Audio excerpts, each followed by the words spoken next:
Então, a igreja passará ou não pela grande tribulação? É um tema um tanto delicado, pois escatologia é o estudo das coisas futuras, das coisas não reveladas.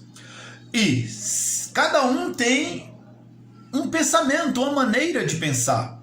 Desde que este pensamento não seja recheado de heresia, se estiver embasado na palavra de Deus, então temos que respeitar.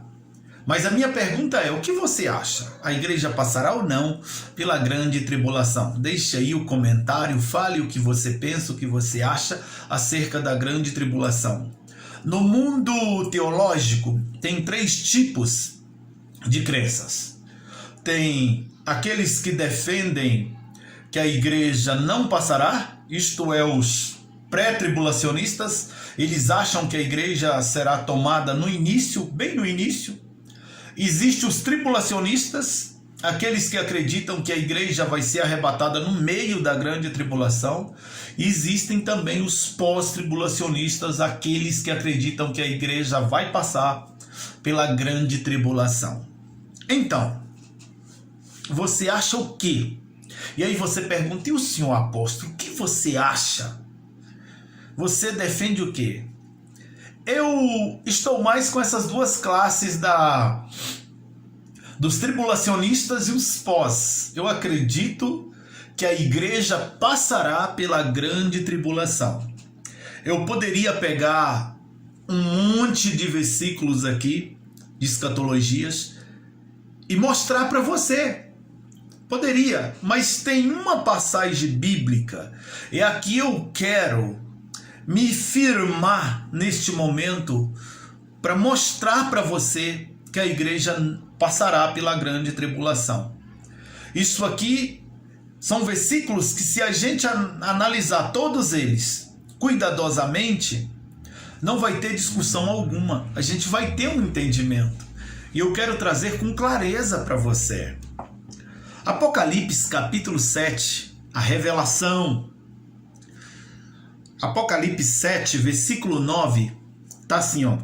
Depois disso olhei, e diante de mim estava uma grande multidão, que ninguém podia contar, de todas as nações, tribos, povos e línguas em pé diante do trono e do Cordeiro, com vestes brancas, e segurando palmas, e clamavam em alta voz: a salvação pertence ao nosso Deus, que se assenta no trono, e ao Cordeiro. Vai vendo, João agora ele tem uma visão de uma multidão incalculável, com vestes brancas diante do Cordeiro. Estava lá todos os povos, todas as línguas, tribos, nações, todo mundo lá. Não dava para contar. E João viu. E esse povo estava dizendo: a salvação pertence ao nosso Deus. Versículo 11. Todos os anjos estavam em pé ao redor do trono dos anciãos e dos 4 seres viventes. Eles se prostraram com o rosto em terra diante do trono e adoraram a Deus, dizendo: amém, louvor e glória, sabedoria, ação de graça, honra, poder e força. Então, houve uma adoração, e no início desta adoração, uma palavra selando tudo que Deus fizera. Amém, louvor e glória, sabedoria, ação de graça, honra, poder e força. Amém, está selado. Olha só: sejam ao nosso Deus para todo sempre. Amém. Versículo 13, preste atenção no versículo 13, Apocalipse 7, 13. Então um dos anciãos me perguntou: quem são estes que estão vestidos de branco e de onde vieram? Quem são estes? Respondi: Senhor, tu o sabes. E ele disse: estes são os que vieram da grande tribulação e lavaram as suas vestes e as alvejaram no sangue do Cordeiro.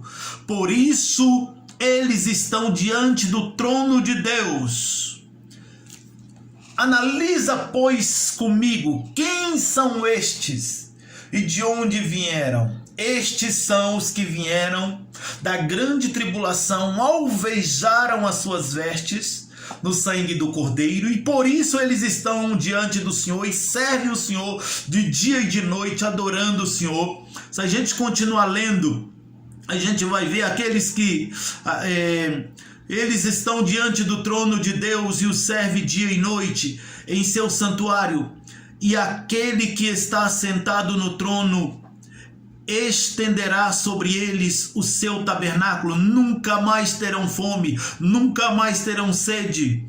Não os afligirá o sol, nem qualquer calor abrasador, pois o Cordeiro que está no centro do trono será o seu pastor.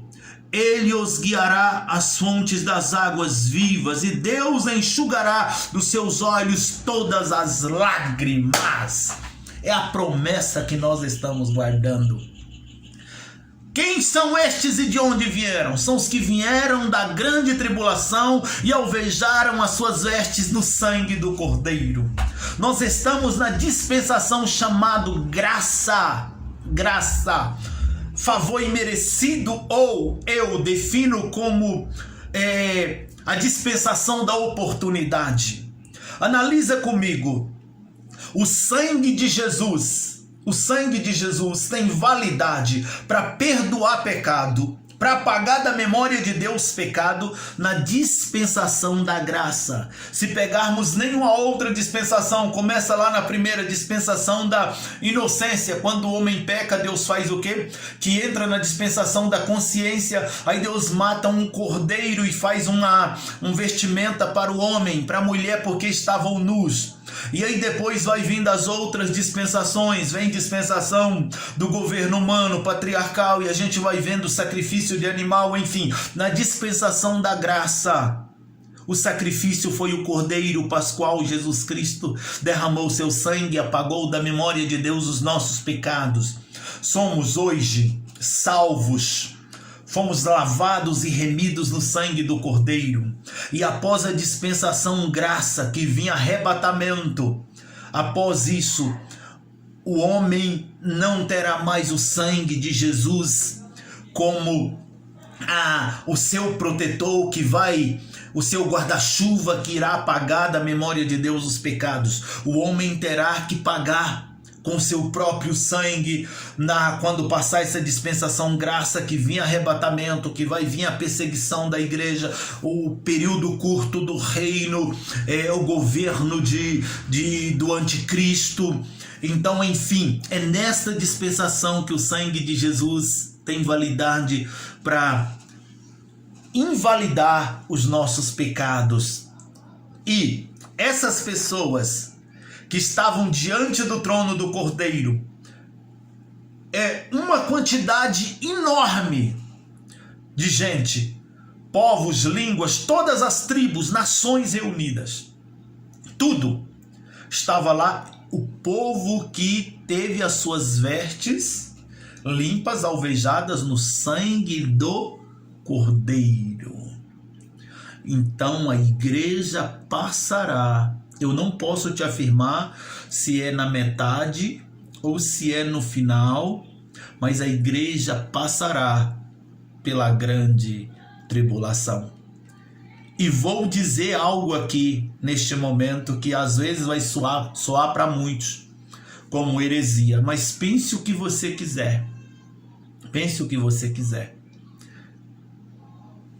Existe irmão nosso em algum lugar do mundo que estão vivendo já a grande tribulação.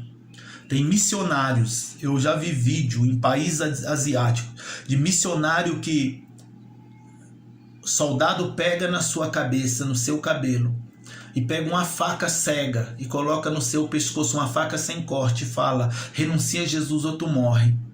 E ele fala, eu não renuncio Jesus. E ele começa a cortar, cortar, e vai cortando, cortando, cortando, cortando. E o sangue renuncia a Jesus, e ele vai sufocando com o sangue, dizendo, eu não renuncio. Eu já vi pessoas adorando a Deus. Não me lembro agora o país.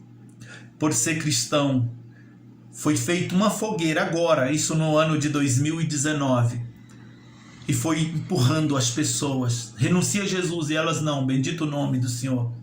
E elas sendo queimadas, vivas, glorificando o bendito nome do Senhor. Já teve cabana em outros países, com missionários e os santos reunidos adorando a Deus. Eles atearam fogo e foram mortos queimados. Missionários que tiveram as suas pernas quebradas, missionários que têm a sua cabeça aberta, eles pegam aquele ferro de furar a alavanca, e algum nome assim, aquele ferro que usa na roça, eles pegam e cravou na cabeça e tirou todos os miolos, simplesmente porque eles estavam pregando o evangelho. Isso é grande tribulação ou não?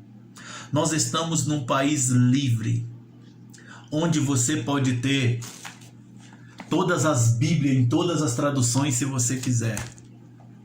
Existe país aí que não pode. A Bíblia é contrabandeada, é levada escondido para lá.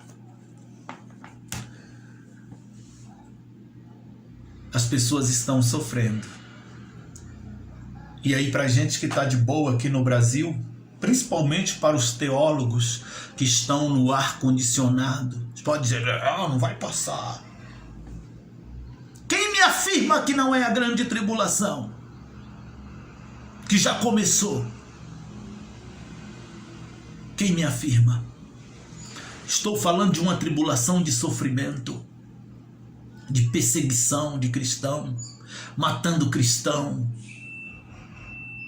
Estou falando disso. Tudo aponta para a volta do Messias. E ele vai voltar. Ele vai voltar. A igreja vai ser tomada. A igreja será arrebatada. Mas a Bíblia fala assim, olha, não se assuste.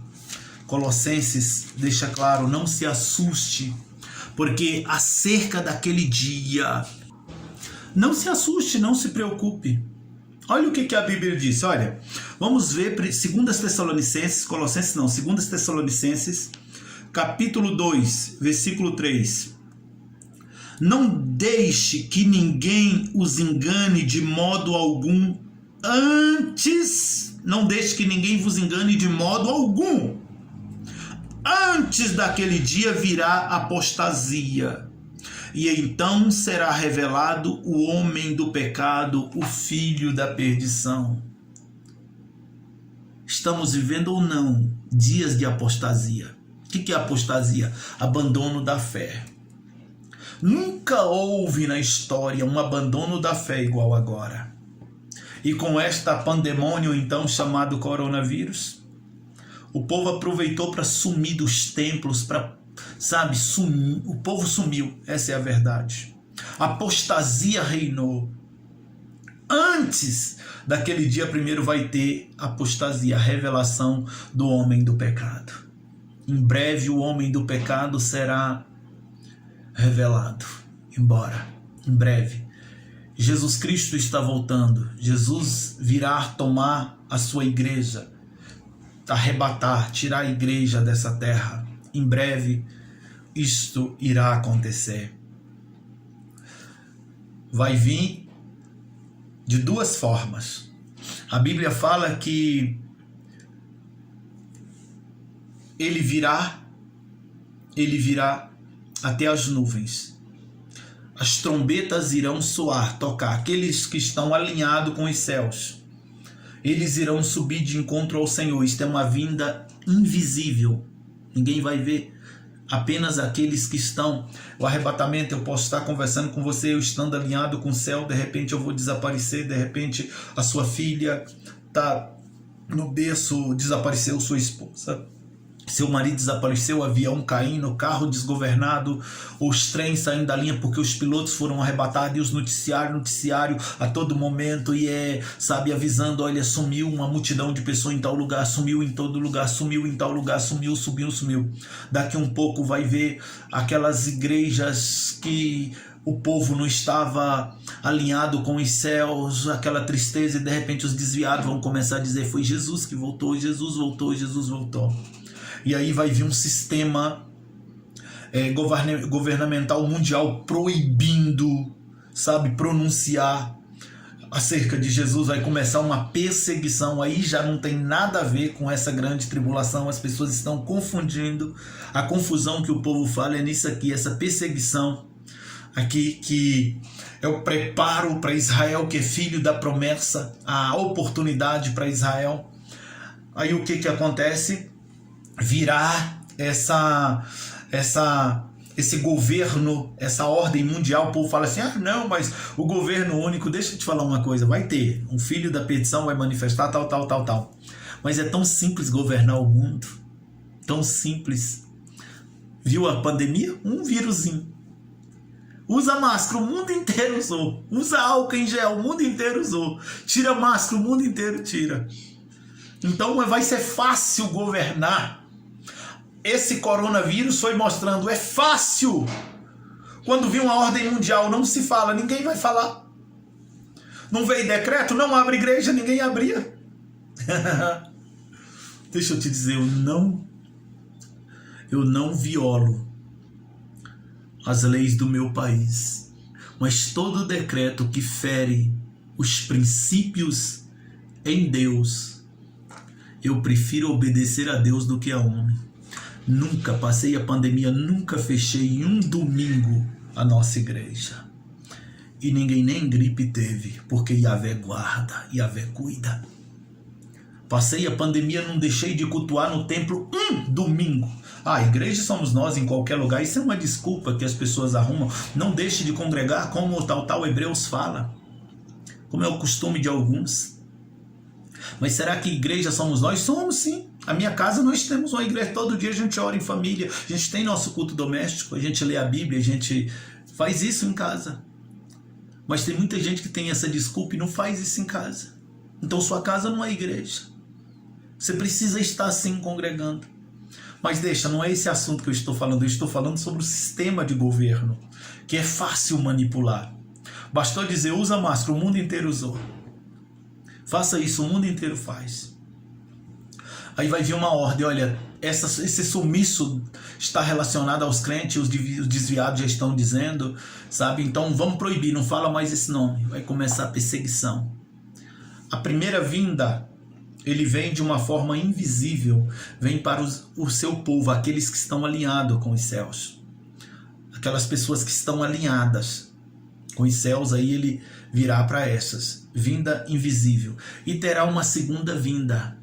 Isso vai ter um processo de Israel vai ser massacrado, vai ser pisado, Israel vai ter que reconhecer que o Cristo é o Messias.